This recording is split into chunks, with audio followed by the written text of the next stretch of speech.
ECMAScript 3.1 کا objective یہ تھا کہ سمپلر اور ریڈیوس فیچرز انٹروڈیوس کیے جائیں اور کوئی سنتھیٹیکل چینج نہ ہو. اس کو لے کر آگے چلا جائے اور تمام پارٹیز اس پر ایگری ہو گئیں, اس پہ کام ہونا شروع ہوا. برینڈن آئک نے اس پروجیکٹ کو پروجیکٹ ہارمنی کا نام دیا, ECMAScript ہارمنی پروجیکٹ کا نام دیا, کیونکہ تمام پارٹیز کو راضی کیا گیا, ایک پیج پر لایا گیا اور سب نے اس پہ کام کرنا شروع کیا, ایگری کیا, اس اسٹینڈرڈ کو فائنلائز کرنا شروع کیا. تو برینڈن آئک نے اس کو ECMAScript ہارمنی پروجیکٹ کا نام دیا. اور کیونکہ کنفیوژن ہو گئی ECMAScript 3, 4 پھر 3.1, تو اس کو 2009 میں ری نیم کر دیا گیا ECMAScript 3.1 سے ECMAScript 5, کیونکہ ECMAScript 4 پہلے سے موجود تھی اور وہ ریلیز نہیں ہوئی تھی, اور جو 3.1 تھی اس کو ECMAScript 5 کا نام دے دیا گیا, اور اس طریقے سے ورژن کی سیکوینسنگ انٹروڈیوس ہو گئی.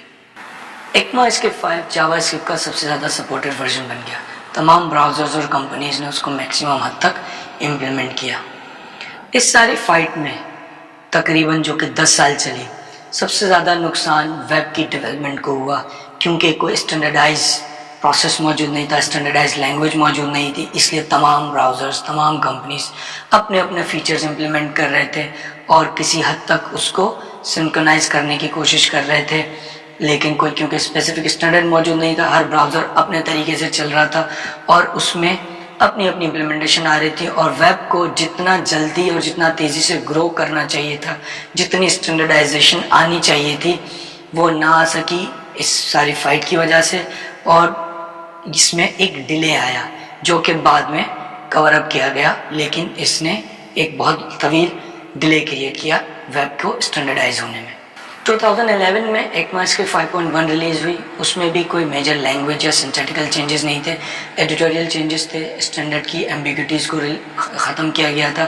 اس کے علاوہ لینگویج کے پوائنٹ آف ویو سے اس میں کوئی چینج نہیں تھا. ECMAScript 5.1 ECMAScript harmony proposal center بن گیا فیوچر امپرومنٹس کے لیے جاوا اسکرپٹ کی, اور جو نئے فیچرز ایڈ کرنے ہیں تمام پرپوزل سبمٹ ہونے لگے وہاں پر, اور یہ فائنلائز کیا جا رہا تھا کہ ECMAScript 6 میں کیا انکلوڈ کیا جائے گا. بہت سارے فیچرز جو کہ ECMAScript 4 میں انکلوڈڈ تھے اور ان کو منع کر دیا گیا تھا کہ ان کو انکلوڈ نہیں کیا گیا, ان میں سے کافی سارے چیزوں کو ECMAScript 6 میں انکلوڈ کیا گیا, اسٹینڈرڈائز کیا گیا. کچھ فیچرز جس پہ بہت زیادہ اختلاف تھے وہ تو پہلے ہی ان کو ریجیکٹ کر دیا گیا تھا, لیکن کافی فیچرز جو ECMAScript 4 میں تھے وہ 6 میں انکلوڈ کیے گئے اور اس پہ کام شروع ہوا. اگین یہاں پہ 6 سال کا ڈیلے آیا, 6 سال تک یہ پروسیس چلتا رہا اسٹینڈرڈائزیشن کا, اور 2015 میں جا کے ECMAScript 6 ریلیز ہوئی.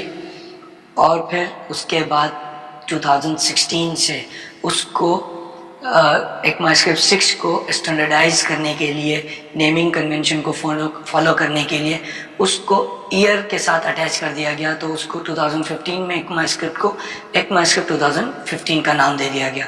تو اب مورولس دونوں نام یوز کیے جاتے ہیں, آپ ECMAScript 6 کہہ لیں یا ECMAScript 2015 کہہ لیں.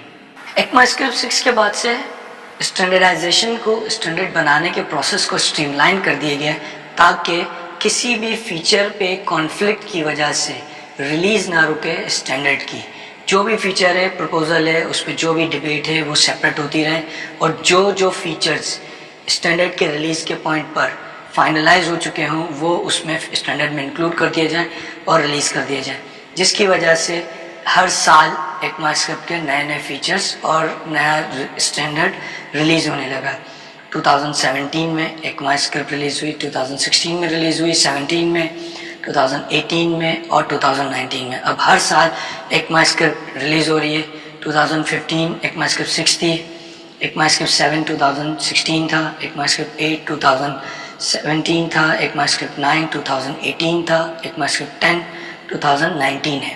اب اس کے نیمنگ کو ایئر سے اٹیچ کر دیا گیا تو آپ اس کو ECMAScript 2019 کہہ سکتے ہیں. اس ریپڈ اسٹینڈرڈائزیشن کی وجہ سے جاوا اسکرپٹ میں بہت تیزی سے امپرومنٹ آنا شروع ہو گئی, اور جو بہت ساری لائبریریز اور براؤزرز نے اپنے سیپریٹ فیچرز دیے ہوئے تھے، ان کو اسٹینڈرڈائز کر کے جاوا اسکرپٹ کا پارٹ بنا دیا گیا، جس کی وجہ سے اب وہ فیچرز جو آپ کو یوز کرنے کے لیے الگ سے لائبریریز یوز کرنی پڑتی تھیں، وہ ڈائریکٹلی جاوا اسکرپٹ میں انکلوڈ ہو گئی. پرومسز ہو گئے، async await ہو گیا، اور بہت سارے فیچرز تھے جو چھوٹے چھوٹے ڈفرینٹ لائبریریز نے سیپریٹلی پرووائڈ کیے ہوئے تھے، کیونکہ وہ اسٹینڈرڈ کا پارٹ نہیں تھے اور براؤزرز نے پرووائڈ کیے ہوئے تھے. وہ اسٹینڈرڈائز ہونے لگے اور نیٹیولی اویلیبل ہو گئے جاوا اسکرپٹ میں، جس سے جاوا اسکرپٹ کی یوٹیلائزیشن اور زیادہ بڑھ گئی.